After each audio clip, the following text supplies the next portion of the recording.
mentioned that you were in the Senate premises on August 19. Tama po ba? I was there, Your Honor. You were Yes, here? Your Honor. Yes po, Your Ano po Honor. ginagawa niyo dito? I was invited to do an ocular of the supposed project po na dapat gagawin ko po sa office ng isa pong senator. Senator Erwin Tulfo po. Why did you tell us straight up? Had you told us na meron kang sabit sa mga project sa Bulacan, we wouldn't have let you step in the Senate. Tatanungin ko muna si Miss Mina Ilampar Jose. Unang-una, kanina lamang ako nabigyan po ng kopya ng inyong sinumpaang salaysay.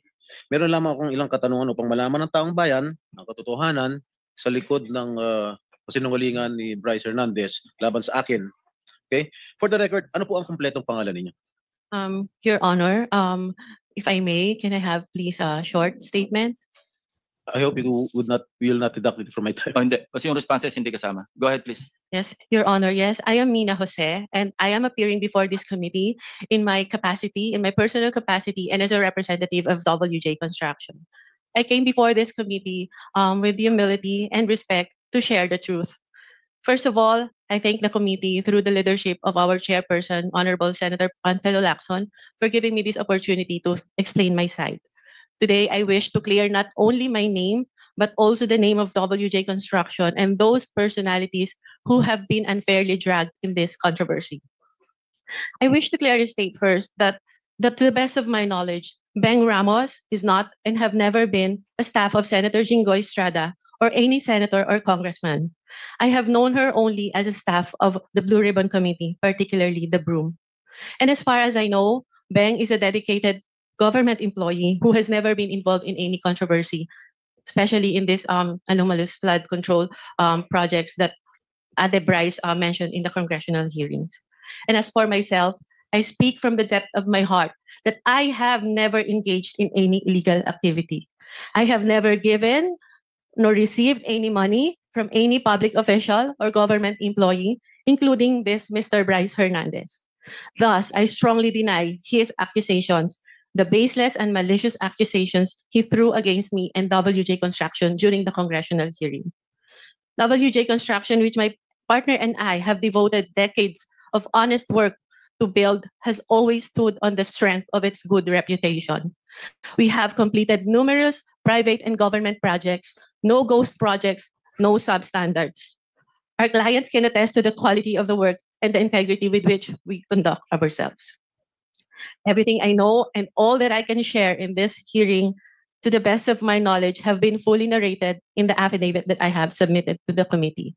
I am here today to affirm those truths, to defend my integrity, and to stand firm for the good name of WJ Construction, which represents not only my family's livelihood, but the honest labor of the many people who have worked for us. I'm sorry, Your Honor. So emotional. Thank you so much.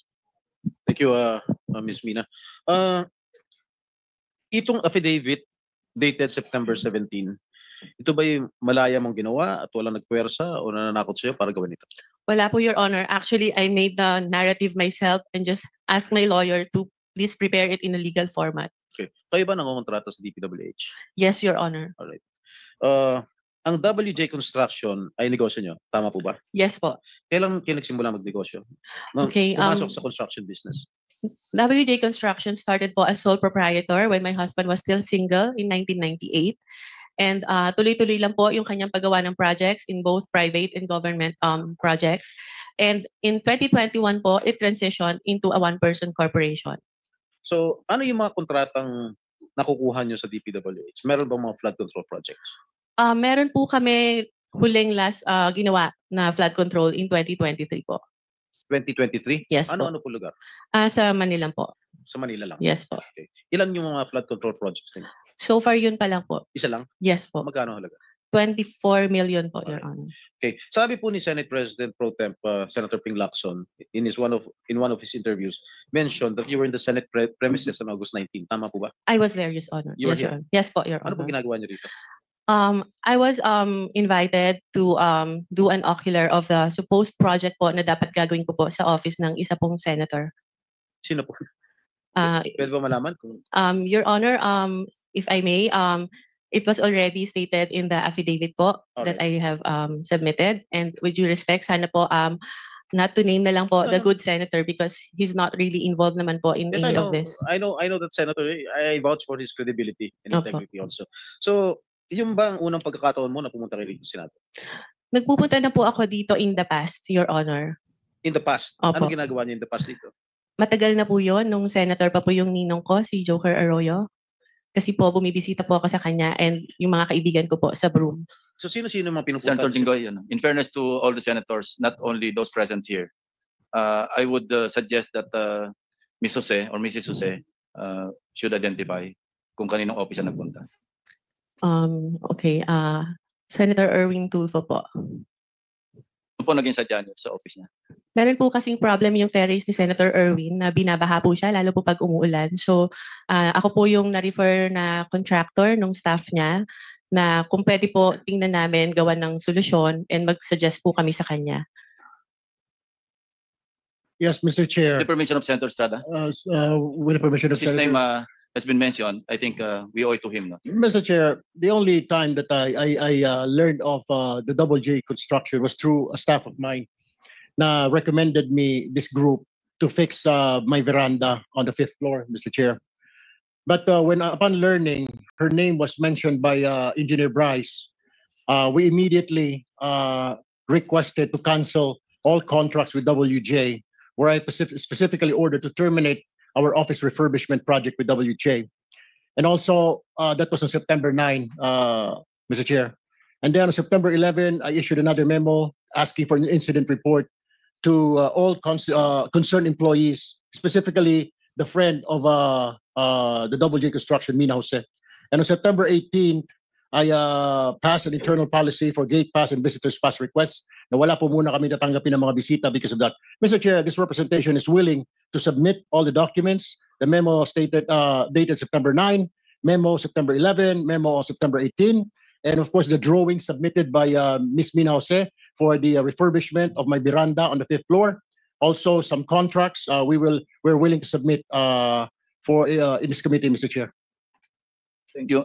Mrs. Jose, meron pong sinabit sa aming opisina yung Director General, CCTV footage. So gusto ko lang malaman din para sa kaalaman ng lahat. Bukod sa opisina ni Senator Erwin Tulfo, saan po pa kayo nagpunta? Meron pa po akong pinuntahang office. At sabi ko nga po, may mga kaibigan po ako sa Broome na tinext ko na papunta ako ng Senate and I want to see them. Can we flash on the screen yung footage, yung CCTV? Linawin mo yung Broome. Ano yung Broome? It's the Blue Ribbon Oversight Yes, Office hindi alam- Management, hindi alam Your ng Honor. public. Masusundan na lang natin ito, no? Ano, sa 3rd floor na ba ito? Doon muna sa ground floor. August 19. Yeah. August 19, correct. Sige po, habang tinitingnan nyo, kayo na yung magkwento kung ano yung flow ng events nung kayo dumalaw dito. Anong Okay, oras? so from Okay. the lobby po, nagsabi po ako na I have a permit to enter the Senate and then tinanong po yung pangalan ko, hinanap po nila sa computer and then nung na-confirm po nila, sabi nila, umakyat ka na sa 2nd floor, doon ka mag-register. So pag akyat po, nakikita nyo po, meron pong separate na bag and body scanner where yung mga guests po dapat mag-pass through muna doon. After po noon, pupunta po sa logbook area, ilalag nyo po yung pangalan nyo, yung phone number nyo, taga saan kayo, and kung saang office kayo pupunta. And hitingnan po kami ng ID to verify kung kami po talaga yung nasa list. And that's what I did, Your Honors. Ito po, yan na yung pumunta kayo sa Broome, di ba? Yes Sige, po. sige, tuloy nyo lang. Yeah, so dahil nga po nakita ko na yung elevator is cramped and dalawa lang po yung para sa mga senators, isa lang po yung sa guests, and natatakot ako na pumasok sa cramped elevator because I don't have my mask, I took the stairs po.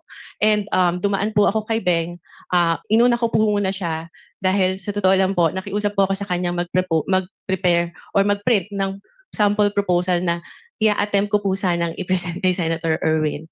So dumaan po ako doon briefly, nagpicture pa nga po kami, and I texted my other friend sa Broome who was at that time in the session hall to tell her na, hey, nandito na ako.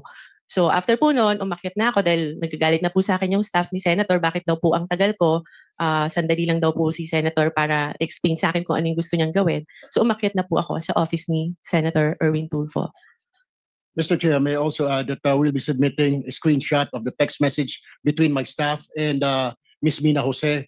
Where was she during the time Dahil doon po sa text message, sinabi niya dumaan pa sa Broome. Mhm. At meron din po akong letter sa staff ko asking her bakit dumaan sa Broome. Parang ginamit po yung aming opisina na makapasyal siya sa Broome, wala naman po sa agenda. Hindi rin po niya minensyon na may kilala po siya dito sa Senate, dyan sa Broome, sa Blue Ribbon. So, in other words, Mr. Chair, parang nagamit po yung opisina ko para dumaan po siya sa Broome kung ano man yung kanyang business doon, Mr. Chair. My apologies, Your Honor, if that appeared that way. It was just my intention to see my friend, especially when I heard that Beng is suffering from cancer and I haven't seen her in a long time. So I thought it was an opportunity for me to also visit her. Mr. Chair, the question is, you should have told us na may kaibigan ka under investigation. My staff even asked me, Mr. Chair, if you would remember and you lied. Sinabi namin, baka ikaw sabit ka dito sa flood control. Wala po kami, hindi po kami sabit dyan. Ang mga project ko 30 million. Do you remember that? You were asked, Ms. Jose.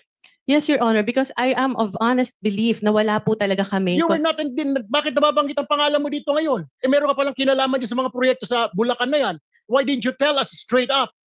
Had you told us na meron kang sabit sa mga project sa Bulacan, we wouldn't have let you step in the Senate, Ms. Jose. Your Honor, prior to the text message that was shared by Bryce, nagulat po talaga ako dahil wala po kaming pinasukang project. We never joined any bidding. We never Mr. submitted Chair, any documents. hindi nga po Mr. Chair, sinasabi para lumalabas na isa ka sa conduit, isa ka sa mga sabit na nagdala ng pera, something to that effect. Hindi ko naman sinasabi na kasama ka sa proyekto, pero sabit ka sa problema sa flood control. You should have told us. You should have informed my staff na pumunta ka rito na dadaan po muna ako. How hard is that to say? Pakisabi kay Senator, dadaanan ko muna yung kaibigan ko sa Broome na may sakit na cancer. Why didn't you do that, Ms. Jose, Mr. Chair?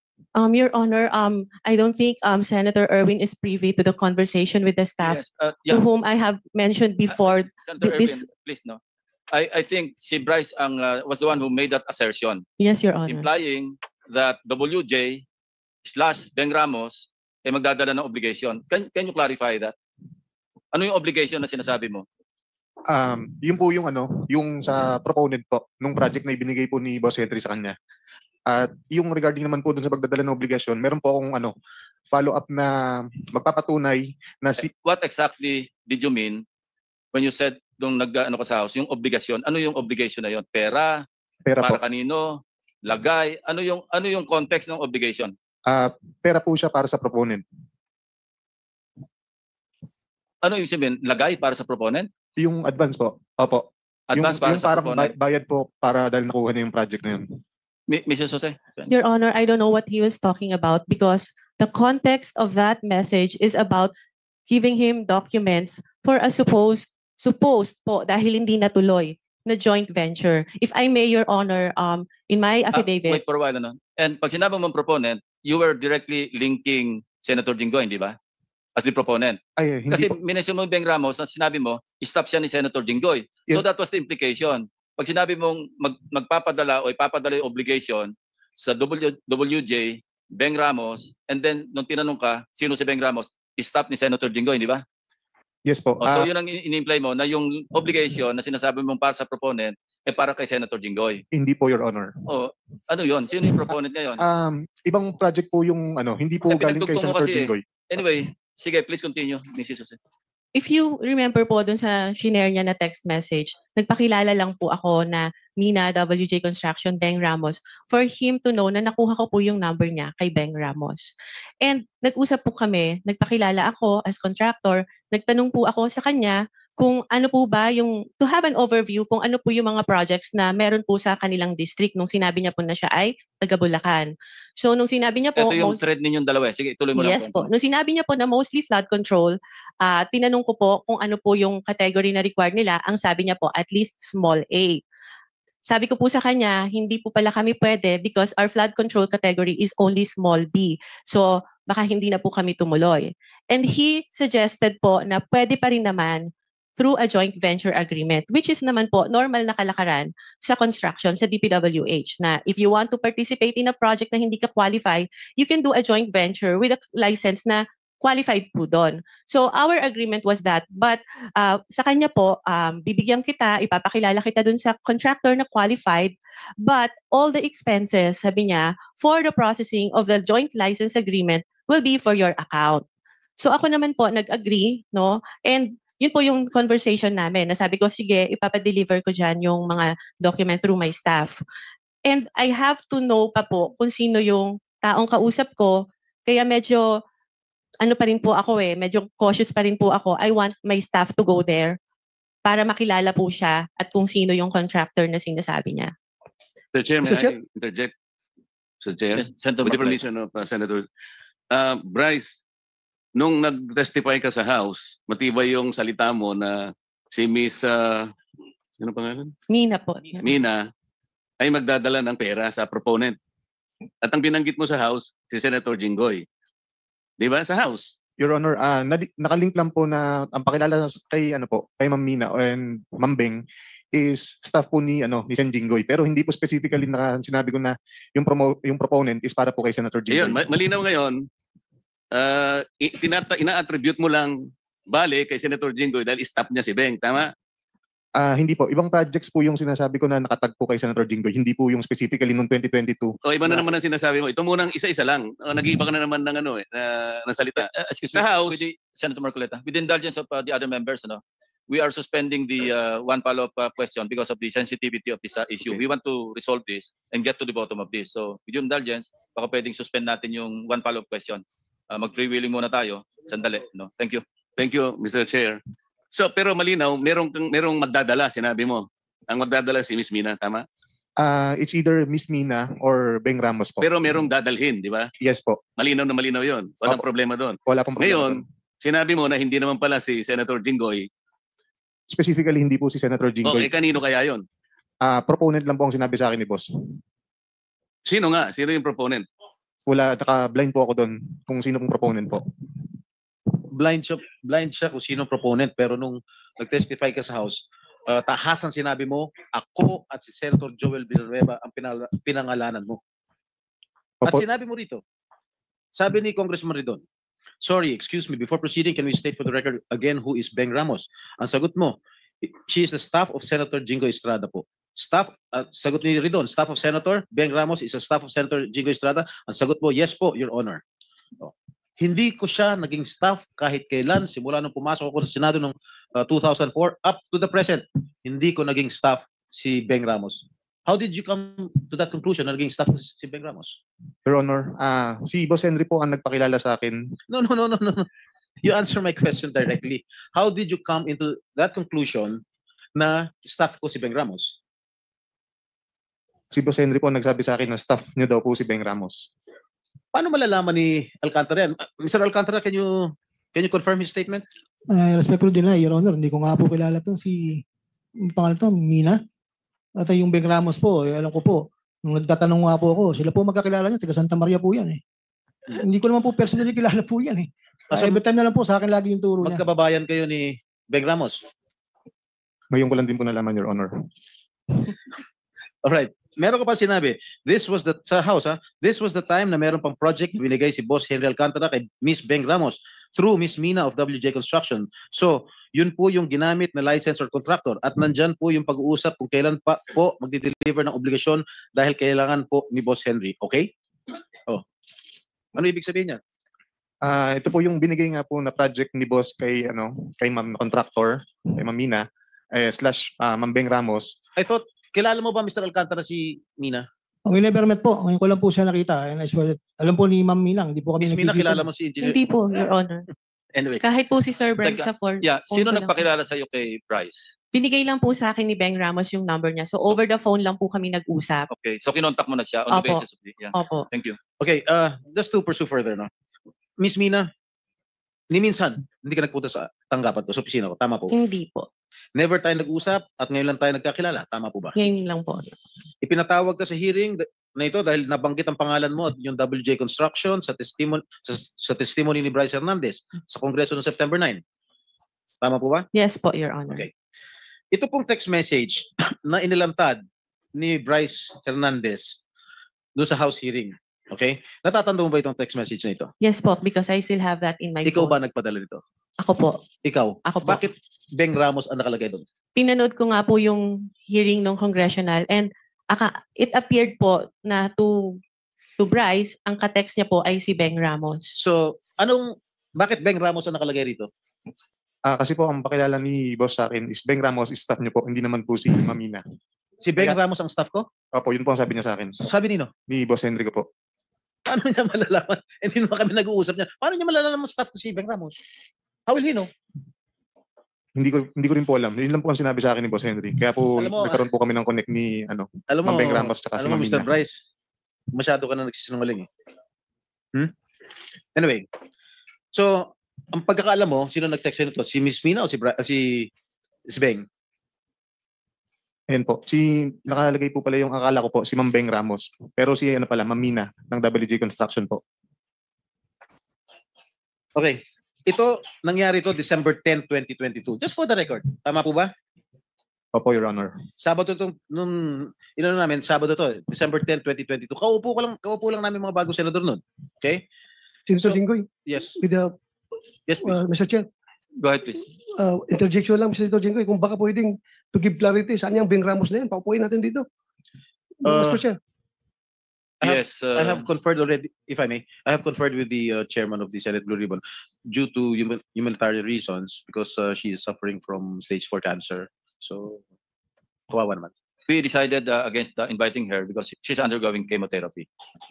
Well noted, Mr. Chair. Thank you. Sorry, I don't know about that information.